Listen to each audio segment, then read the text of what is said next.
So hello, everybody. Very warm welcome to all of you who joined the IUBS webinar, The Time Machine Chronicles, Unveiling How the Past Shapes the Future with Professor Luisa Orsini. So welcome, Luisa. And this webinar is the sixth lecture of the IUBS Centenary webinar series. My name is Kerstin Elbing from German Life Science Association, or the abbreviation from the German name is VBio, and I'll be your technical host today. Please allow me some housekeeping remarks before we start. If you have questions, feel free to post them in the Q&A section. And if you have some general comments or technical questions, please use the chat. There will also be a stream of this webinar, which will be available after in a few days on the YouTube channel of VBio. So before we start, we would like to know who is taking part in this webinar. And therefore, we prepared a kind of survey, and I hope it will come right now. And I would start it. Let's see if it works. Okay, so I kindly ask you to answer this question. So about your professional occupation and where are you joining us from? Which continent, which country? So.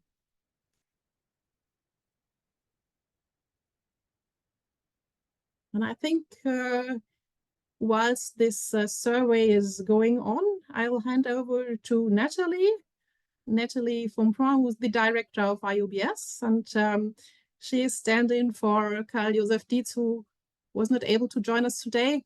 So, Natalie, this is your floor.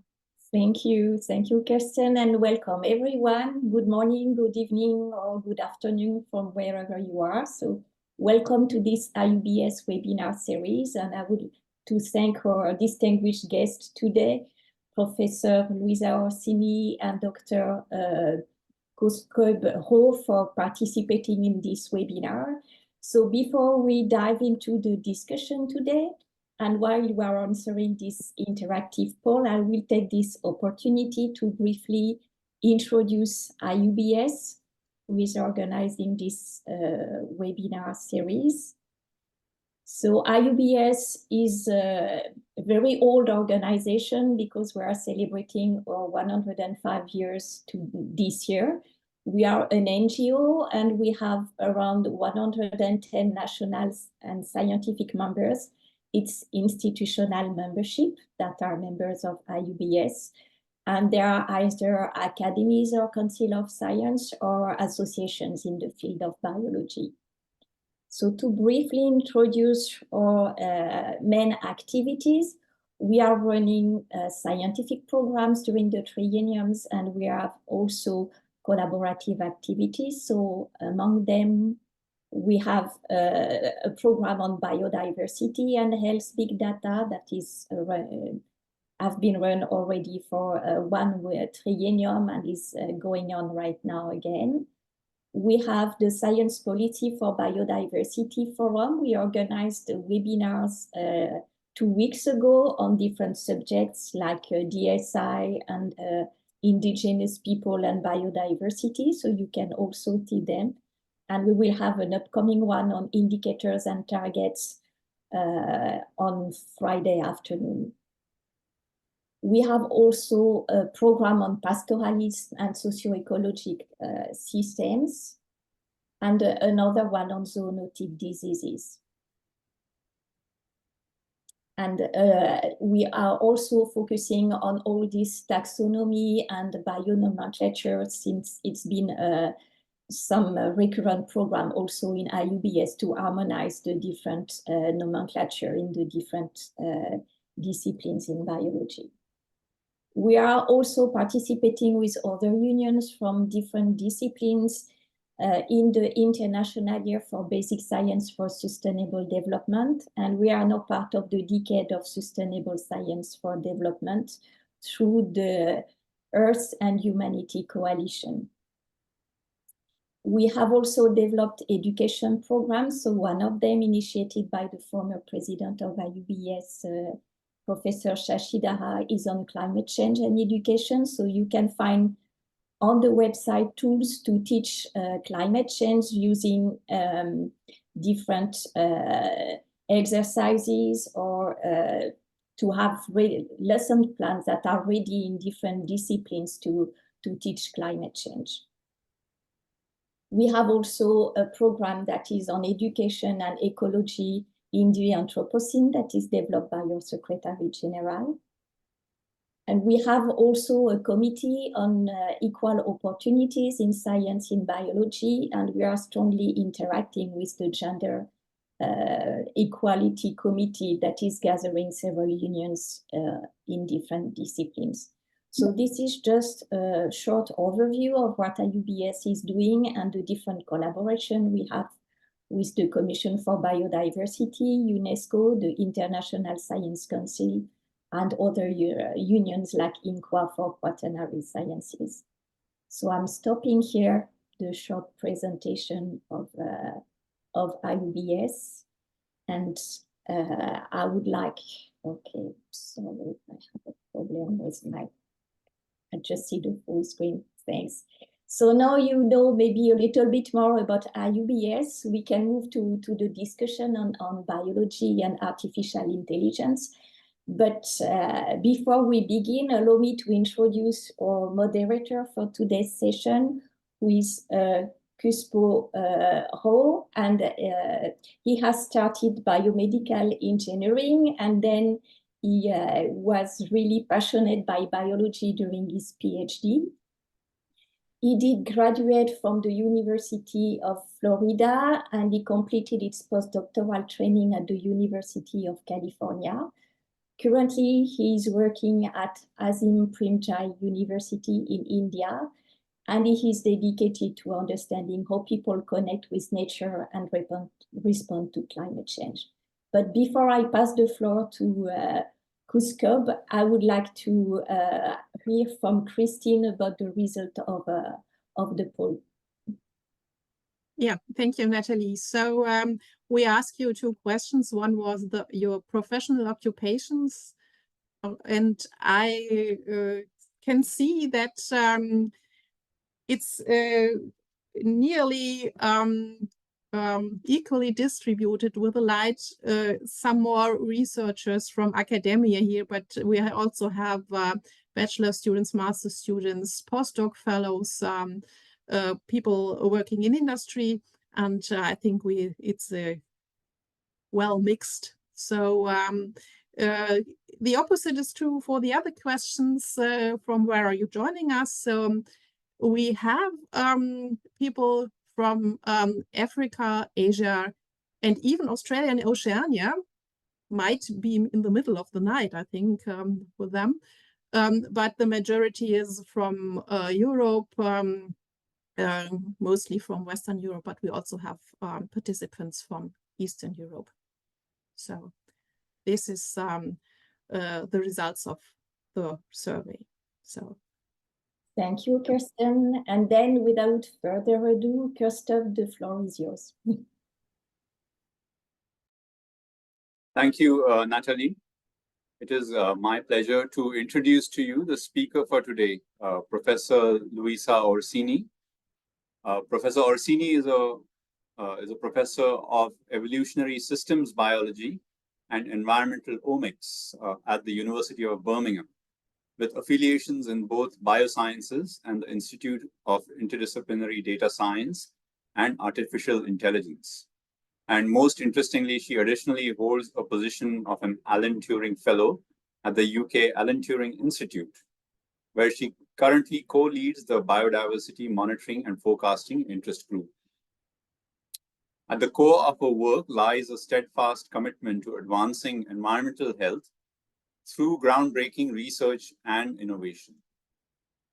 Luisa aims to comprehensively understand the ramifications of environmental change on freshwater ecosystems, utilizing cutting-edge high-throughput sequencing technologies, data science, and artificial intelligence. She tries to bridge research and innovation by using environmental DNA and resurrected crustaceans. Through these unconventional approaches, she strives to pinpoint the root causes of biodiversity loss and elucidate the evolutionary mechanisms that enable species resilience. Luisa is a prolific scientist with over 70 publications, but she has also complemented her publications with many outreach activities, including podcasts, webinars, audiobooks, and articles in newspapers. Most interestingly, she has contributed to 2 BBC documentaries, Earth's Greatest Spectacles and Rare Earth. Collaborating closely with regulatory bodies, Luisa is dedicated to developing and implementing holistic strategies to comprehend the impact of pollution on biodiversity.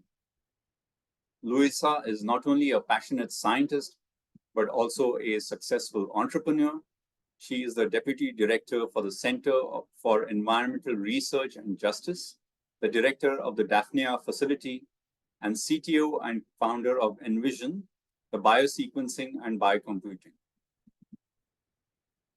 Driven by a passion for multidisciplinary exploration and innovative thinking, Luisa has successfully patented a sustainable water treatment technology. To make this technology accessible to stakeholders around the globe, Luisa founded and currently serves as the CEO of Daphne Water Solutions Limited. Her aspiration is to establish a legacy through her research and innovation, fostering a cleaner and healthier environment. And with that, I would like to hand over the stage to Luisa for her most interesting talk on AI and biology. Well, thanks very much for the kind introduction, and thanks very much for inviting me to speak today. I want to say welcome to everyone. Good morning, good afternoon, good evening, or good night, wherever you are. And I look forward to discussions after this presentation. And I made it in a way that it can reach out to non-specialists, but please do feel free to ask questions if anything is unclear. Today, I'll be talking about something I'm very passionate about, biodiversity. And we often look at the biodiversity we can all see, so the one of iconic species. But today, what I want to talk about is the biodiversity we do not see, so the one of invertebrate and small organisms, which is equally important because it supports a number of ecosystem services we all rely on. These include pollination, food, clean water, also our enjoyment of nature, by the river, by the sea. It's a service that nature provides and is supported by biodiversity. Now, I want to start with, unfortunately, a bad statistics. Despite conservation efforts, we can see from these plots that an average 69% of species has been lost in the last 3 decades. And this is despite efforts for conservation. So something we are doing is not right. What is it? And one of the efforts of my team is trying to understand what we can do better, and especially stop crossing the so-called planetary boundaries.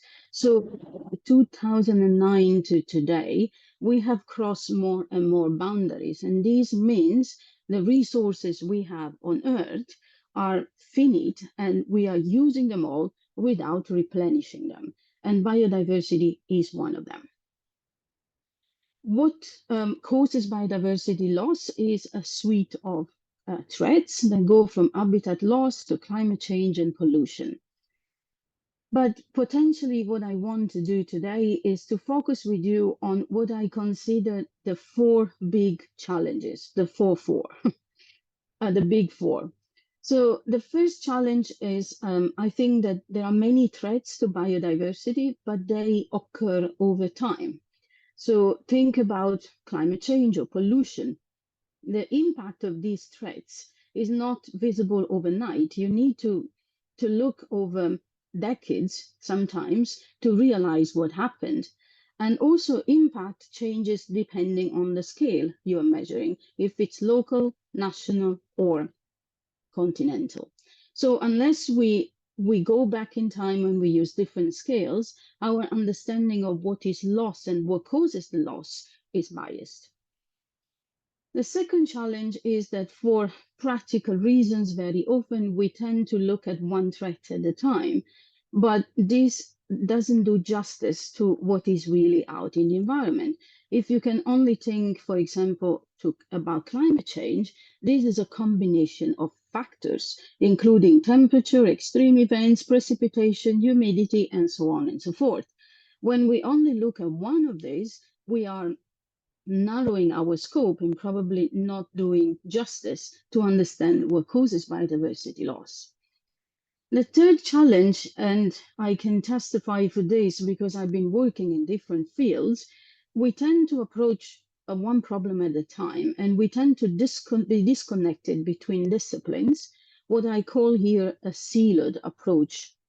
And so we would look at climate change, we would look at biodiversity, we look at human health, but we never link this together because they all fall under the concept of One Health. And last but not least, although many of us would like to conserve as much as possible species on Earth, let's face reality, we cannot unless we stop human production, we stop and we reduce human well-being and socioeconomic well-being. So somehow we have to find a compromise. Last but not least, most of biodiversity hotspots are in low and middle income countries. In these countries, other emergencies are often coming before biodiversity, and therefore there is a little understanding sometimes of biodiversity in these regions, what is now called inequality or biodiversity inequality, which goes hand in hand with climate inequality. So wouldn't it be great if we had a time machine, go back in time and study what has changed over time so that we can pinpoint what are the causes of biodiversity loss? Now, this as a scientist is not possible. It's sci-fi, you might tell me, but I want to share with you soon that maybe there is a way to go back in time. But how do we do this? Once we go back in time, we are faced with past communities that are no longer existing. And that's where things like environmental DNA can come in handy. So what is environmental DNA? We all, animals, plants, microbes, we all shed part of our DNA in the environment. And this DNA is very specific to recognize species. So we can use this in environmental matrices to reconstruct past biodiversity communities. How this is looked at, if you want, is a sort of ghost DNA left behind by animal, plants, and microbes that allows us to reconstruct entire past communities. What happens is you go and sample from any environmental matrix you can think of. This could be water, it could be sediment, could be soil, even a tree bark could be used for this, or a leaf. So what you do is then extract all the DNA that is present and use what is called short regions of DNA or barcodes that can attach to this DNA to identify species. So the same principle when you go to the supermarket and you use a barcode to identify a product, here your barcode is a short piece of DNA that you can use to identify species. And you can do this by collecting water, sediment, soil sample, investigating these barcodes. It's the entire process called environmental DNA metabarcoding. At the end of this product, there is a selection of species. So starting from a drop of water, from a gram of sediment, you can actually use this approach to identify what species were present, how relatively abundant they were, and also what functions they had in the ecosystem. So with this in mind, I promised you a time machine, and here it is. A couple of years back, with my team and collaborators across Europe, we developed the concept of the biodiversity time machine. How this works, it's using sedimentary archives from lakes. Why lakes? Because the sediment in lakes is stratified and it collects a long-term continuous collection of information. Each layer can be dated, so you exactly know the age of each sediment layer. It goes all the way from modern time to pre-industrial revolution.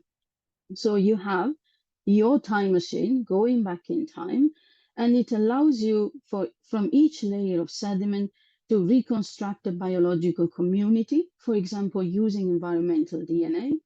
It allows you to score or screen the chemicals, the chemical pollutants that were in that sediment using mass spectrometry.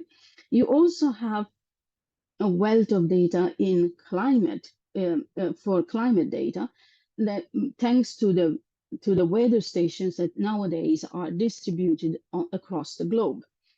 And this has its challenges, but eventually you end up with a handful of data. And how do you make sense of this is by using artificial intelligence. And the work with my colleague Alpejo and others at the University of Birmingham has been to develop machine learning algorithms that allow us to see within connections within and between these matrices. So, for example, you can identify what species co-vary over time, and also what species exactly are linked to what environmental factors. So you start from an hypothesis-free, data-driven approach. You collect as much information as you want, and now what you are asking the artificial intelligence is finding patterns that the human eyes will never be able to see. And so you are reducing this amount of data to testable hypotheses that can be then validated in experimental setups. And all these long-term data are extremely important for us to feed into forecast modeling. So has this time machine been proven? The answer is yes. We have applied this approach to a case study, specifically to study 100 years of anthropogenic impact in a lake with a very well-known and paced change in environmental impact. So the lake was pristine until the 1940s. Then it suffered from eutrophication due to sewage inflow. When the sewage inflow was diverted, land use around the lake increased, and so there were leaching of pesticides in the lake until modern times when it partially recovered. So what we did is to collect all the information that I mentioned in my previous slide, and specifically we collected biodiversity data based on environmental DNA. We collected surveys of biocides that were dumped in the lake from national surveys, and we have climate data. And what did we discover from this? By applying our so-called secret sauce or artificial intelligence approaches, we were able to make sense of things that are correlated in within environmental matrices, so among species, among chemicals, but also, for example, what chemical or what climate variable drives changes in certain species that we detect in the lake. And so what did we learn? What I'm representing here is a translation of biodiversity in functions, and this is based on the prokaryotic community, otherwise bacteria. When you move from past to present, what you see is a change in the functionality of the community. And this is because the community composition changes and the taxa within these communities have an important role. And that role ranges from biosynthesis to metabolism to biogenesis or to ability to respond to degradation, for example, or infection. So what the key point here is, when the communities have changed over time, so has the functionality of the ecosystem. And even though the lake has partially recovered in modern time, that functionality of that ecosystem has not reverted to its original state. What we also were able to see is we were able to identify the threats that combined had a very strong effect on certain taxa. And here is an example of insecticide combined with extreme temperature events having a strong effect on a number of non-target species. And these are both eukaryotes and prokaryotes, so across the tree of life. And when these species are affected, so is the functionality of the ecosystem. So these two panels here are very tightly linked. Now, you might understand this was a success story because our framework could be demonstrated in a real world case. But now think, if you want to expand this to multiple ecosystems, multiple species, and every species has to be targeted with a separate piece of DNA, everything comes up to be quite expensive. And even though the high throughput sequencing technologies are nowadays more cost effective than they were before, in the big scheme of things, they are still expensive. So what did we do next is to create tools to screen entire biodiversity from prokaryotes to eukaryotes, but in a single tube reactions to reduce the costs. And this is done by taking the multiple pieces of DNA that target different taxa. And I want to repeat the analogy with the barcode in your supermarket. Essentially, what we're doing here is pooling all these barcodes together and then passing them through a system that allows us to have much more cost-efficient throughput. So we can obtain up to 1,536 samples per barcode in a single sequencing run. So you can understand this was much interesting to regulators that have to monitor large-scale ecosystems, but also to industry, because industry nowadays is more and more required to prove that their processes are not disturbing biodiversity under a number of regulations that are upcoming or already in place. So one way to do this is to enable regulators and industry to do a job in a cost-effective manner. So the next step is obviously to consider we have proven our framework on a time scale and using sedimentary archives, but this is not something that regulators deal with all the time. Most of the time, what they have to deal with is single snapshots in time of multiple lakes or multiple ecosystems. So what we did is to prove our approach at landscape level. So what I want to share with you now is few slides in which we complete a case study in which we demonstrate large-scale landscape patterns working at national scale. We zoom in to identify drivers that affect biodiversity at this national scale rather than a single ecosystem. And by using our tools, we are able to further zoom in and to really link specific chemicals to specific taxa that have been affected by them. So let's start with the story. So we work at UK scale. We had access to about 50 lakes that the water framework, that were part of the Water Framework Directive monitoring program by the Environment Agency of England. And we extracted environmental DNA, now you are familiar with this, in order to reconstruct entire water communities. But here what we are looking at is both the water column community so pelagic community, as well as the benthic community, the one at the interface between water and sediment. And because these lakes are part of a large monitoring program, we also have access to a number of physicochemical parameters. So these are, for example, pH, oxygen, presence of heavy metals, presence of nutrients in these lakes as part of the natural monitoring scheme. In addition, what we also obtained is national surveys of plant protection products. This is another word for describing, for example, pesticides, biocides in general. So the ones that are applied to protect plants, crops, and so on. And again, as before, what we are dealing with here is a huge matrix of biodiversity. And the difference here is we have across space, across the landscape, and we have pelagic and benthic communities.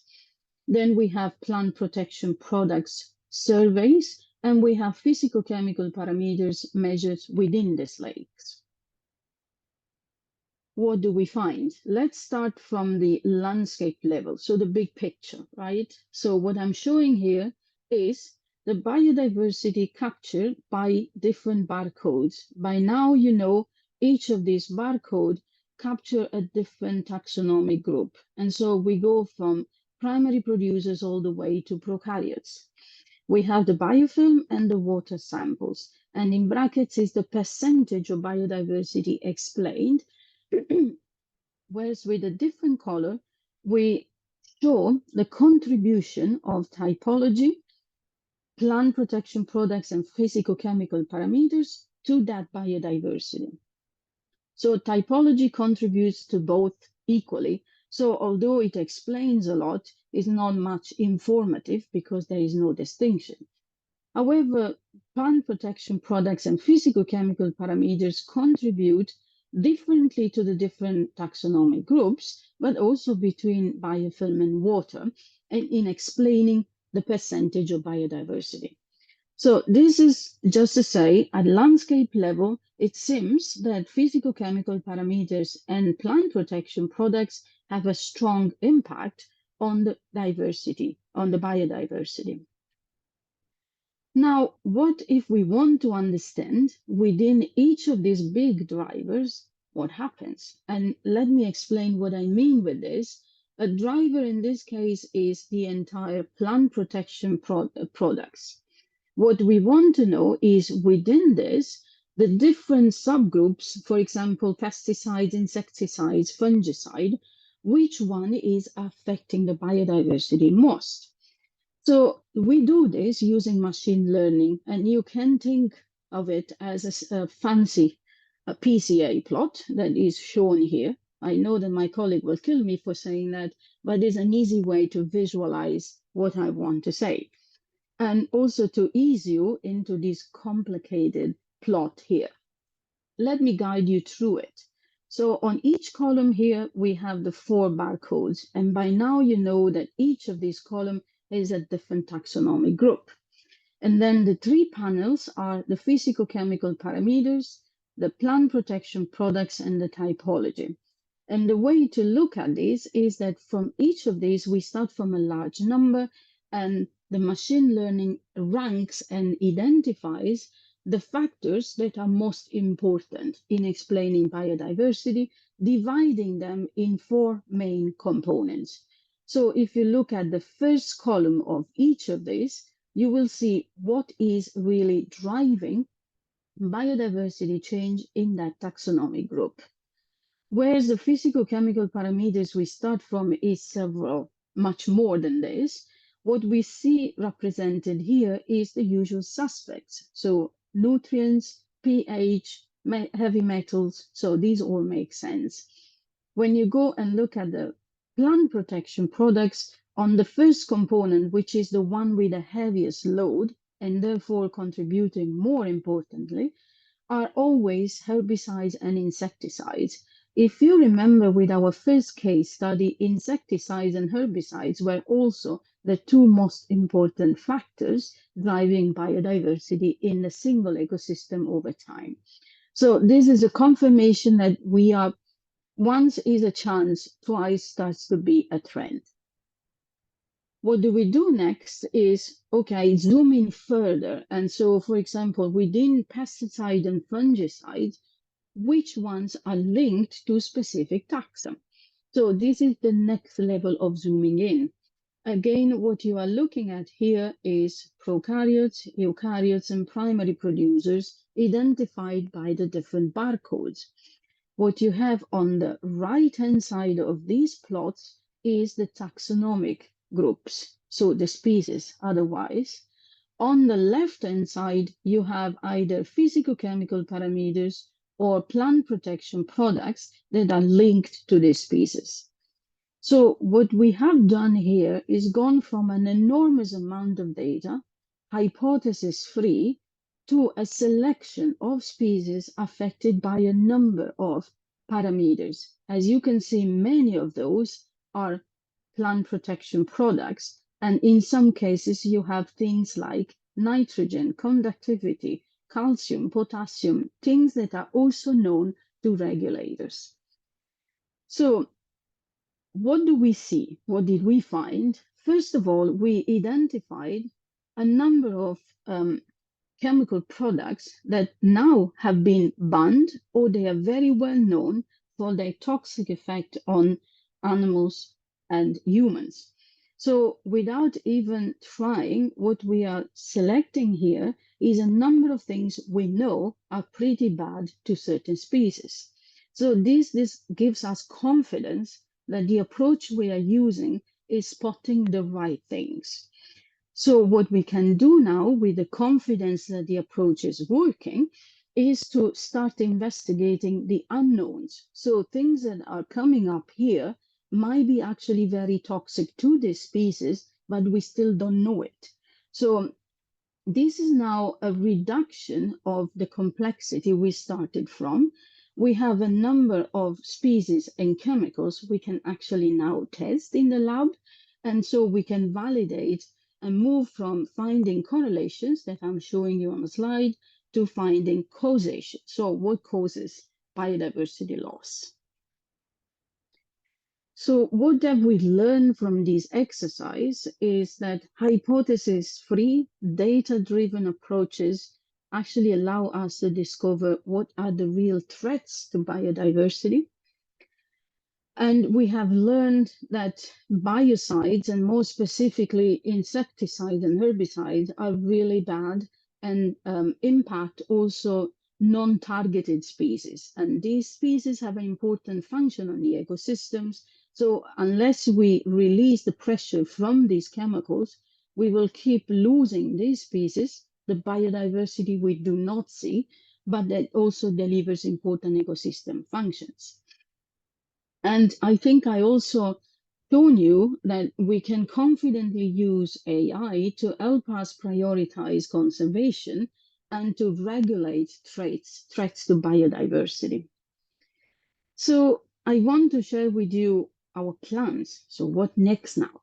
So what I've shown you today is the beginning of a dream and the application of this dream, mostly showing that our approach of investigating the past works.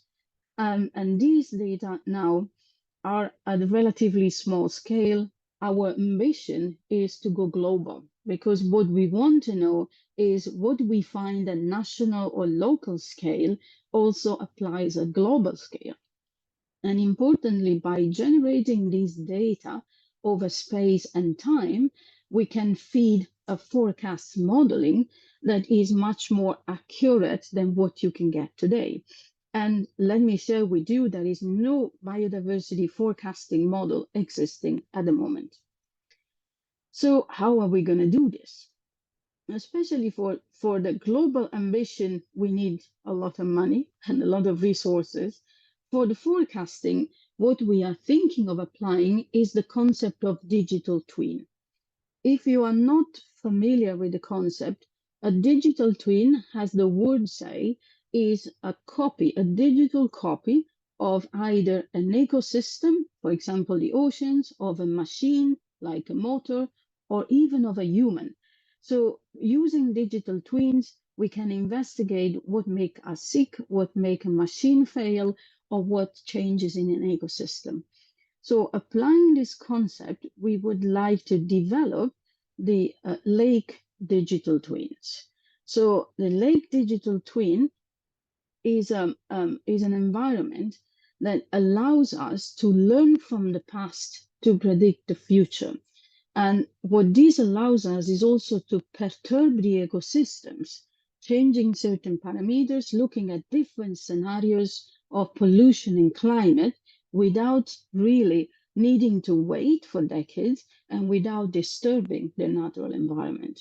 So we can use this to learn and to predict what's going to happen in the future. And our big ambition is really to translate these digital twins into a dashboard for regulators so that they can play with parameters and see how much changing certain parameters can alter the biodiversity and the services it delivers. So I want to leave you with some reflections on biodiversity.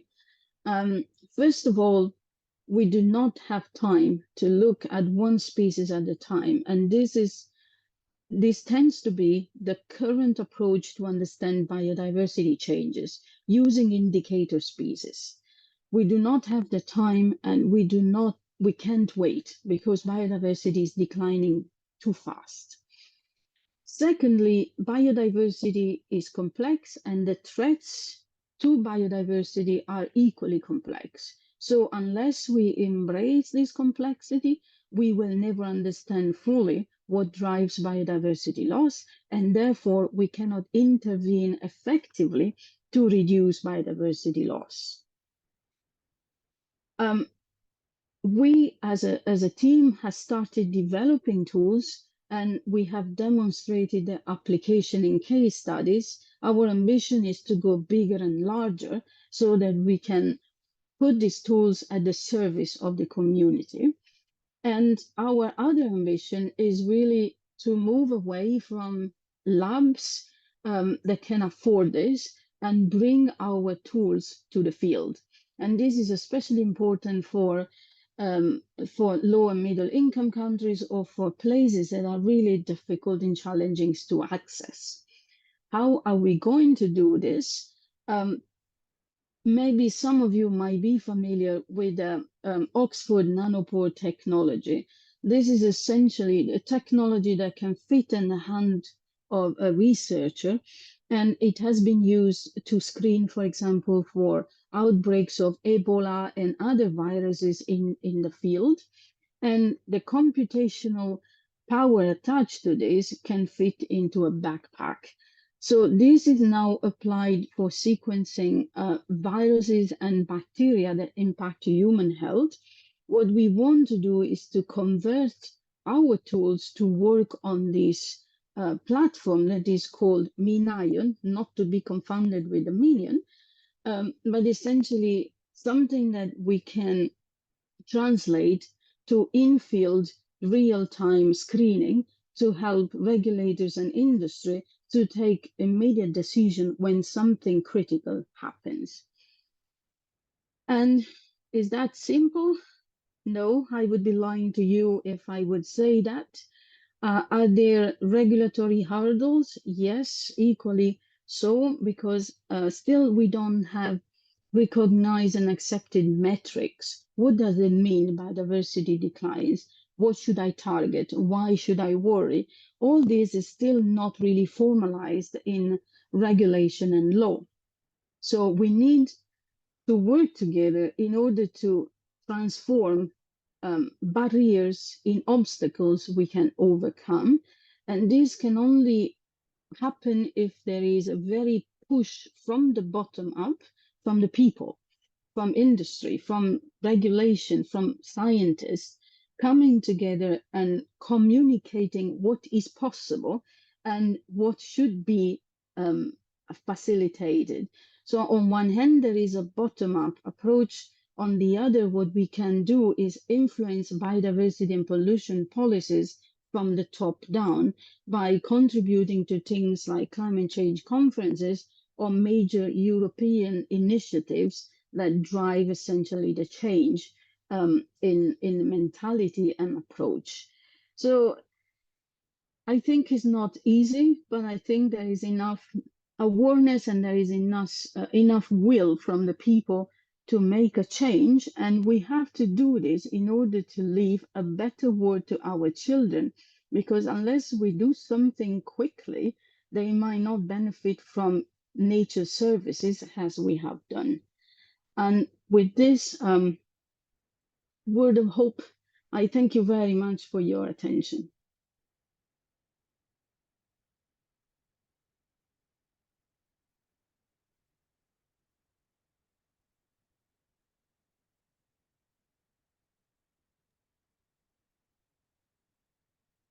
Thank you, Louisa, for a very, very interesting talk.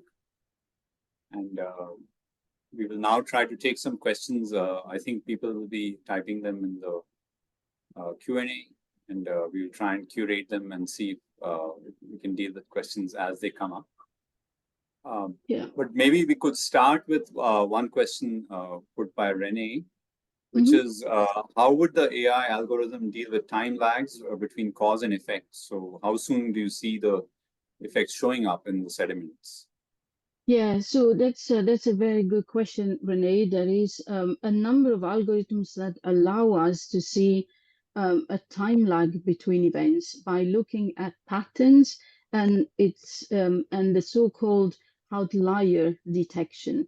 So by looking at strange events and how they occur, especially if they recur over time, you are able, using a sliding window, to see when the event happened and what consequences it had in other matrices. So it's a combination of matrix and matrix regression combined with a time series analysis.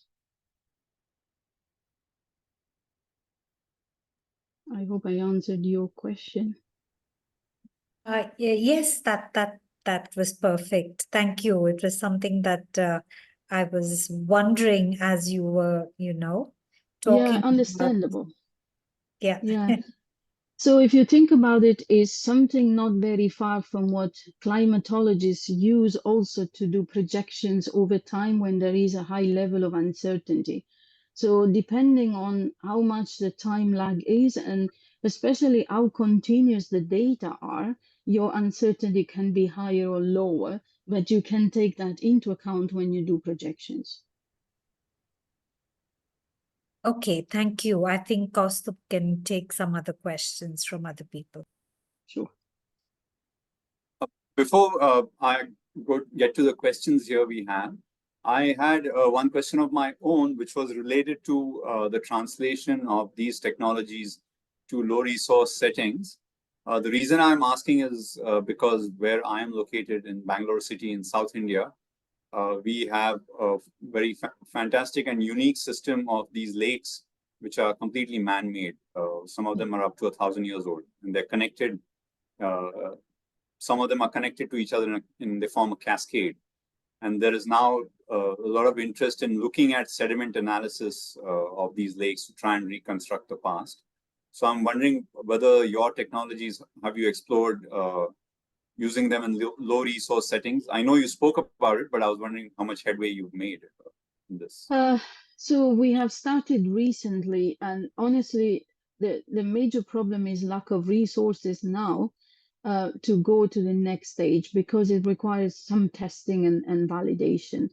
It is still possible, say, in a country where there is not enough resources for high throughput sequencing, to still collect samples and ship them over, so that we can still apply the established technologies, even if at lab scale. What we want to do next is to move at field scale, but that would be on a smaller, if you want, on a smaller scale, because the capacity of a MinION is smaller than a high throughput sequencer like Illumina or comparable. It will, the way I see it is more to reach very difficult locations, so they are remote or protected and so on, and also to allow labs with less infrastructure to deal with it. And we are starting with this process. We know how to go on with this, and possibly we'll have the resources in the near future to start developing these technologies for mean ion applications. Okay, thank you. So then now let me take some questions. One is, to what extent are the lessons that you've learned in freshwater ecosystems applicable to other kinds of ecosystems, terrestrial, for instance? Yeah. So they are very much translatable. Let's put this way. We apply this to sediment, we apply this to water, we have applied this to marine ecosystems, and if you want is the translation from these to terrestrial ecosystems is not too far. And especially we are now discussing with a large network, European network, that works on soil biodiversity to apply these approaches to understand how the changing community composition might alter the soil functionality. So the approach is applicable as much as you wish. The resolution and the answers might depend, for example, on reference databases. And so that's why the bacterial community is more easily translated in functionality than the eukaryotic community. But I am confident that when, with the more genome sequences of eukaryotes, we will get to a point in which it's also possible to interrogate public databases on eukaryotic functionality. Okay, thank you. So moving on to the next question. Can you comment on whether these new tools make it easier to decipher differences between effects of local changes, like transient weather patterns or overuse of pesticides, like you were speaking about, over more permanent global factors like CO2 rise on biodiversity loss or local ecosystem functionality? Yes, so this is a question about local to different scales, really. Yes. So, and yes, so the answer is yes, as long as you have the data, you can make the correlation. And that's why we are advocating that after proving this approach at local scale or national scale, the best or the more or the best next step would be to go at least a continental scale to see how much the patterns we observe are dictated by local dynamics and how much is shared across all these ecosystems. So one of the questions we can say is it really extreme temperature events and insecticides always driving biodiversity loss across space and time, or do the factors differ when you're looking at different latitudes or different dynamics? And I can imagine that depending on latitude and especially climate, your main factors might differ. And that's why it is important to create that reference databases at global scale. Okay. So let me maybe take two technical questions and I'll try and combine them.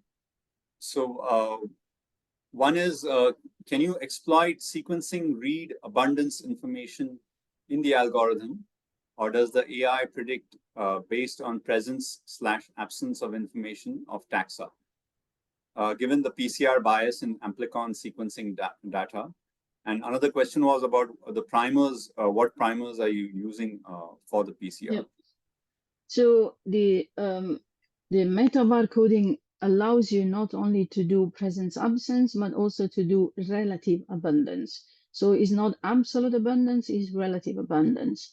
And we have studied the bias of these marker genes in single and multiplex approaches, and they overlap up to 98%.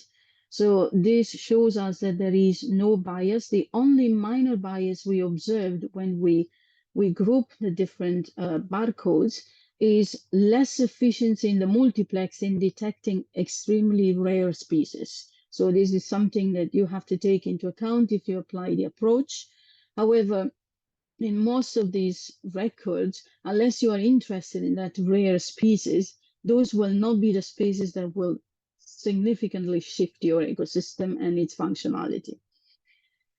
And the second question was what regions we use. They are indicated in the publication, and they are also in the presentation. So these are regions of the 18S and 16S, commonly used to group large eukaryotic and prokaryotic communities.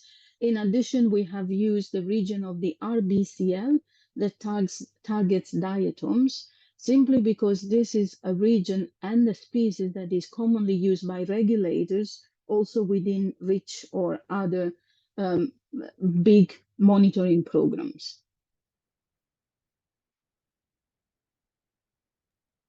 Right. So then one question is about, and this is a question I also had, how do you distinguish between coincidence and correlation? Yeah. And then the second part of it was, if, as you're pointing out, insecticides are the main driver or the problem in the ecosystem, how do we convince people to reduce its usage? Okay, I take the first one first. So what we do with the algorithm is really spotting patterns, right? So I mentioned also in the presentation what this allows us to do is to find correlations. And so the algorithm also reduces noise. So things that are covariant, typically they are not informative, and so they will be dropped. And what the focus will be is on things that establish a very strong correlation based on multiple testing and false discovery rate. And the algorithm is called causal correlation because it identified significant correlation based on a number of parameters and statistics tests. But important here is to, and I mentioned this also in the presentation, we find correlations. So your next step to establish the causation is really to go and do experiments in the lab. But what we do is we reduce this complexity from tons of species and products to something that is actually manageable. So this is a list of species and a list of chemicals that regulators can actually test within a reasonable time frame. And then once you establish that causation, then you can convince people that it's not good actually to keep using that chemical because it has a proven toxic effect on both animal and human health.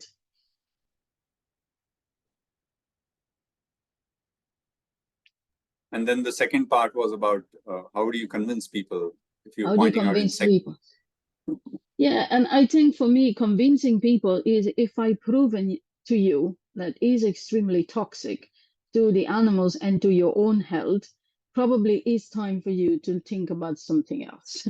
And there is also a new movement of green by design and bio products that are less aggressive on or less toxic on human and animal health. But I think the convention stems from the fact that it can be extremely toxic to people.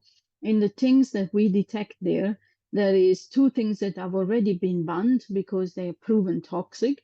And there is things like Roundup, which, you know, especially in the States, has gone through several lawsuits because it has been linked to human cancer. So when you start seeing these effects, I think you can live with few insects or any way to protect environmental and human health becomes a priority.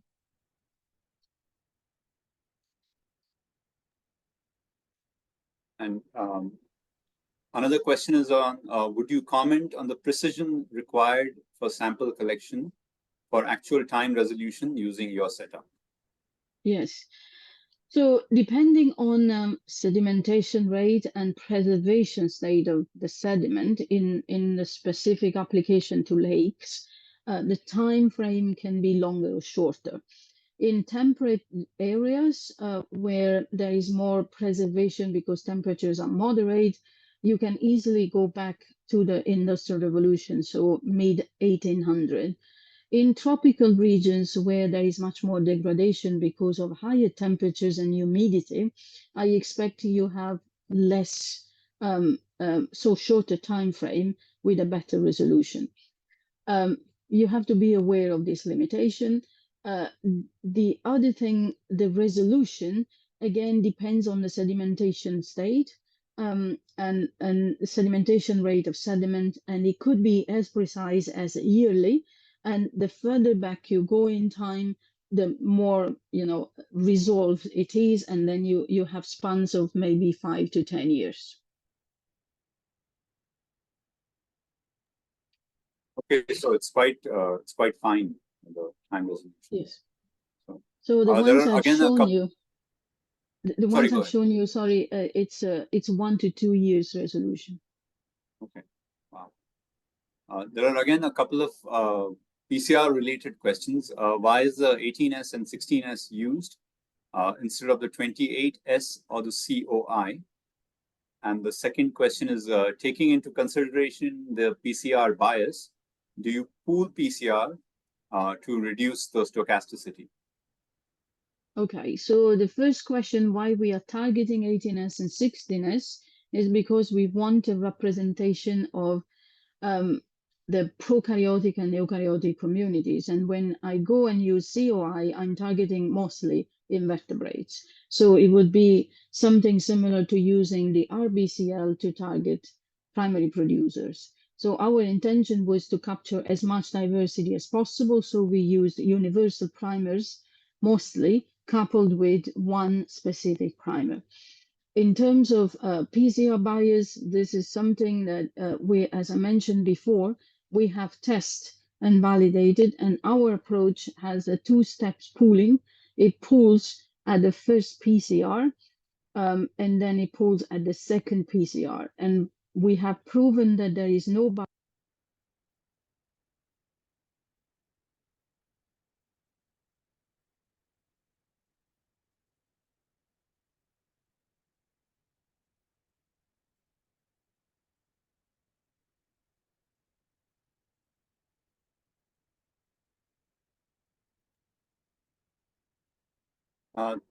Thank you.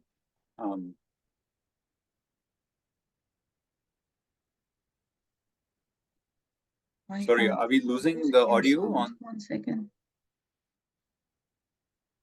Try again, sorry.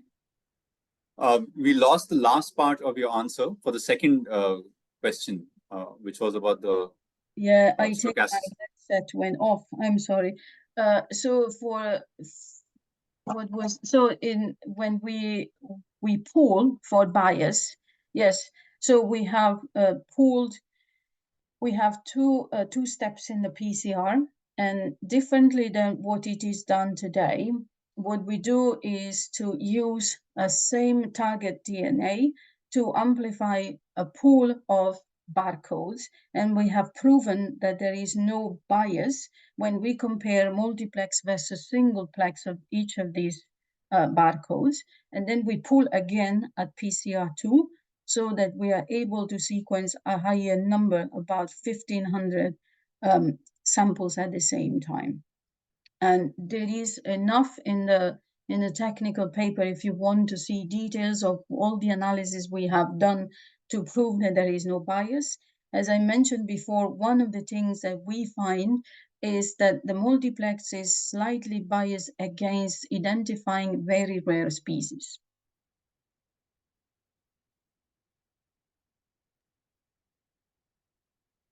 I think we have reached the end of the questions. Maybe I can just add one last question of my own. Were there some results that surprised you in terms of reconstructing the past, especially? I mean, looking at sediments from, say, 200 years ago, was there something in the results that surprised you? I have to say that we had some hypotheses based on, for example, persistent chemicals, right? And we have used DDT as one of the traces to see if we had really reliable results. And, you know, the precision was to the year. When DDT was banned and when was introduced, with maybe a shift of a couple of years, probably associated with continuous use beyond, you know, the banning phase. Where we had challenges is not with the persistent chemicals, because they leach on sediment and so they can be detected very reliably. Where we had problem was more on diffusive chemicals. And these are the challenging ones because they diffuse across sediment and they will never give you a very precise trace. So these are the challenging chemicals to score. And in terms of biodiversity, these ecosystems we have worked on are all in temperate regions. And so the conservation and preservation is pretty good. I expect more challenges when you work in tropical regions. Yeah, absolutely. I mean, even I was just thinking about that.